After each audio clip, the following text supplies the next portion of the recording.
Halo, bertemu lagi dengan saya dan dalam pertemuan kita kali ini kita akan membahas satu topik di bawah judul kasih agape, kasih yang menginspirasi. Saudara, kasih adalah salah satu elemen dasar dalam kehidupan manusia. Berbagai budaya dan agama di seluruh dunia memiliki konsep dan pemahaman sendiri tentang kasih. Dalam kekristenan, terdapat 4 jenis kasih yang sering dibahas. Yang pertama adalah storge, atau kasih keluarga. Yang kedua adalah philia, kasih persahabatan. Yang ketiga adalah eros, kasih romantis. Dan yang keempat adalah agape, kasih yang tanpa syarat.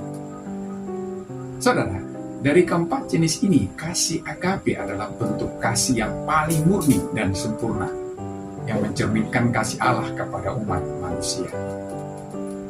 Saudara, kasih agape adalah kasih yang tidak bersyarat, tanpa pamrih, dan universal. Kasih ini melampaui perasaan emosional dan terwujud dalam tindakan nyata yang penuh pengorbanan demi kebaikan orang lain tanpa mengharapkan balasan. Kasih agape adalah inti dari ajaran Yesus Kristus yang dalam kehidupan dan pengorbanannya memberikan teladan kasih yang tulus dan tidak terbatas. Saudara, Alkitab khususnya Perjanjian Baru penuh dengan referensi tentang kasih agape. Salah satu ayat yang paling dikenal adalah Yohanes 3 ayat yang ke-16 yang berkata, "Karena begitu besar kasih Allah akan dunia ini, sehingga ia telah mengaruniakan anaknya yang tunggal, supaya setiap orang yang percaya kepadanya tidak binasa, melainkan beroleh hidup yang kekal." Saudara, ayat ini menggambarkan kasih Allah yang luar biasa kepada umat manusia. Padahal kalau kita melihat manusia yang dikasihi Allah itu adalah manusia yang sudah memberontak kepadanya, sehingga tidak pantas lagi untuk dikasihi. Namun Allah tetap mengasihi manusia itu sekalipun tidak layak untuk dikasihi.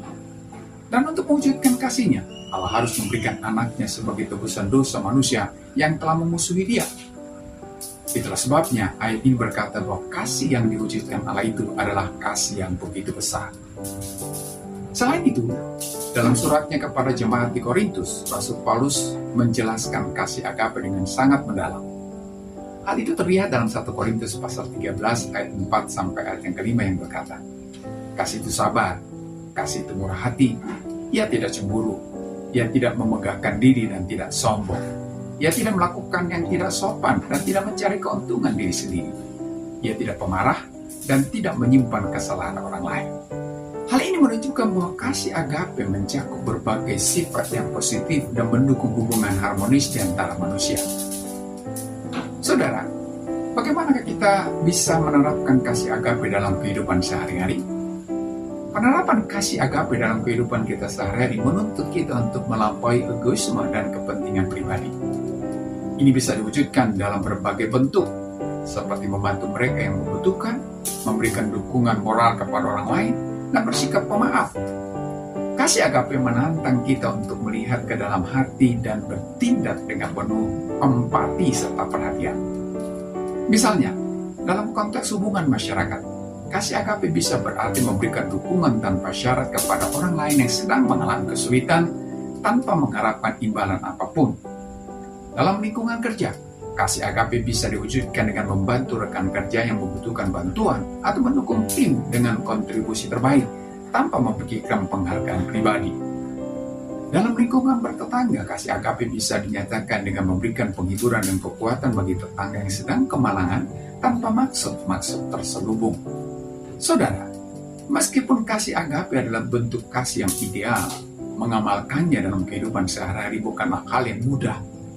Banyak tantangan yang dihadapi, seperti egoisme, keinginan untuk diakui, dan kesulitan untuk memaafkan. Namun dengan tekad dan usaha yang terus-menerus, setiap orang dapat belajar untuk mengembangkan dan mempraktekkan kasih agape. Sebab kasih agape bukanlah kasih yang mustahil untuk dilakukan. Kalau kita memiliki komitmen dan meminta kekuatan dari Tuhan, maka Dia akan memampukan kita untuk mewujudkannya. Untuk itu, penting bagi kita untuk selalu merenungkan teladan Yesus Kristus dan ajarannya tentang kasih. Menghadiri kebaktian, membaca Alkitab, dan berdoa bisa menjadi cara untuk memperkuat komitmen kita terhadap kasih agape. Selain itu, refleksi diri dan usaha untuk mengembangkan sifat-sifat seperti kesabaran, kebaikan, dan rendah hati akan sangat membantu. Saudara, kasih agape adalah bentuk kasih yang paling mulia, mencerminkan kasih Allah yang tanpa syarat dan abadi. Mengamalkan kasih agape dalam kehidupan sehari-hari adalah panggilan bagi setiap orang Kristen. Dan meskipun penuh dengan tantangan, dengan usaha dan tekad yang kuat, kita dapat mewujudkan kasih agape dalam tindakan yang nyata. Dengan demikian, kita tidak hanya memperkuat hubungan kita dengan Tuhan, tetapi juga membangun dunia yang lebih penuh kasih dan empati. Mari kita berkomitmen untuk terus belajar dan mengamalkan kasih agape, sehingga hidup kita menjadi cerminan kasih Allah yang abadi. Sampai di sini pertemuan kita kali ini. Kita akan lanjutkan di lain kesempatan. Terima kasih dan shalom.